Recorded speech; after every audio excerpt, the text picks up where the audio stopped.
สาธุแม่ที่แต่อเมริกากำลังวางแผนกันอยู่นี่คอยเกิดผลเทแม่พี่น้องเอ้ยเอาเทแม่เนาะ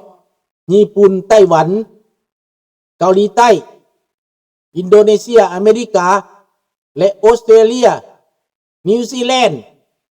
ที่เขาผสมกันอยู่นั่นกำลังฝึกซ้อมกันอยู่ในฟิลิปปินส์นั่นกำลังแสนนายได้พี่น้องทหารแสนนายไปฝึกซ้อมกันอยู่ที่นั่นข้าพเจ้าว่ามีไทยร่วมด้วย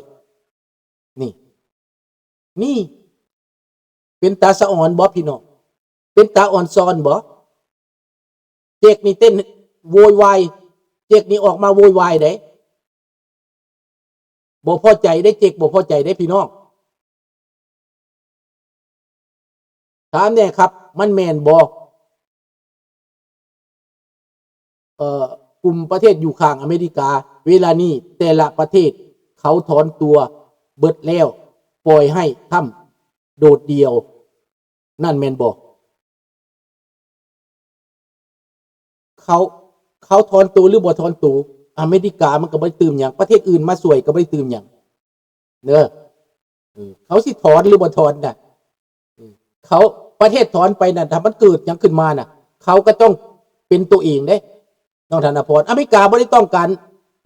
หยังดอกที่จริงแล้วเขาเว้าซื่อๆเขาไม่ได้ต้องการเขาไม่ได้ต้องการเด้เขาไม่ได้ต้องการแคนาดาเขาไม่ต้องการฝรั่งเศสดอกเขาเว้าซื่อๆเพราะว่าประเทศมีแคนาดาน่ะตอนไปเหตุสงครามในอิรักเฮือก็บ่มียนต์ก็บ่มีไปนั่นน่ะแคนาดานี่ก็ได้ประเทศฝรั่งเศสก็บ่ได้มีหยังมันบ่ได้จำเป็นทหารอเมริกามันหลายแล้วบ่ต้องห่วงดอกเด้อเรื่องนี้น่ะน้องธนพรอเมริกาน่ะเขาบ่ได้ต้องการทั้งเขาสิสงครามน่ะในสงครามโลกก็เจ้าไปเบิ่งโลดอเมริกาตีเสือกสองด้านน้องธนพรไม่ต้องกังวลนะลุงมีความมั่นใจว่าอเมริกานี้ทำได้ฟาดกับญี่ปุ่นกับมิตรทหารอเมริกาฟาดกับเยอรมันกับมิตรอเมริกาอาวุธทุกสิ่งทุกอย่างไปจากอเมริกาเบิดประเทศอื่นๆมีหยังฝรั่งเศสก็เสียแล้วปาไซแล้วอังกฤษก็สิปาไซแล้วเห็นบ่ล่ะออสเตรเลียทางนั้นก็เป็นญี่ปุ่นที่ยึดเบิดแล้วจับทหารออสเตรเลียได้เป็นหมื่นเป็นแสนญี่ปุ่นจับอเมริกาได้เห็นไหมครั้งนี้นะ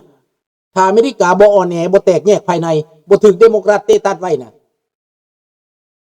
สิ่งที่กังวลก็แม่นเรื่องเดโมแครตเตตัดไว้เท่านั้นความแตกแยกภายในเท่านั้น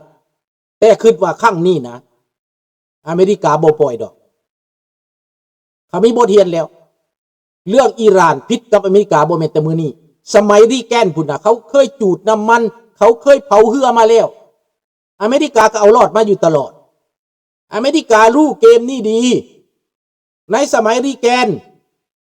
อเมริกาเขาก็เบิ่งบทเรียนเก่านั่นแหละอิหร่านเคยเผาน้ำมันเคยจุดเรือน้ำมันถล่มเรือน้ำมันมาก่อนแล้วในอ่าวเปอร์เซียนอันนั้นในอ่าวโฮมุสอันนั้นน่ะเคยเป็นมาหลายครั้งแล้วแต่กี้ฮะเนี่ยมันมีโซเวียตปุ่นหนุนหลังมันมีโซเวียตได้หนุนหลังอิหร่านคราวนั้นครั้งนี้มีอิหร่านผู้เดียวมันต่างกันไหนแต่ก่อนมีโซเวียตไหนครั้งนี้บ่มีโซเวียต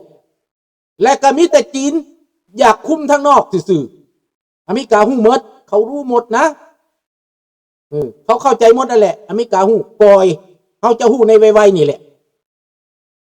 ว่าไผเป็นไผมันจะเกิดยังขึ้นเขาจะเห็นในไวๆนี่เด้อมื้อนี้ขอจบเท่านี้อำลาพระจากเท่านี้ทุกคนจะอยู่เย็นเป็นสุขอยู่ดีมีแฮงนอนรับฝันดีกุดไนท์บอนนุยราตรีสวัสดิ์โชคทุกคนทุกท่านเด้อพี่น้องเด้ออยู่ดีมีแฮงบายบายสักส่วนอวนต้านกันเข้ามาเด้อพี่น้องเด้อมื้อหน้ามื้ออื่นบายบาย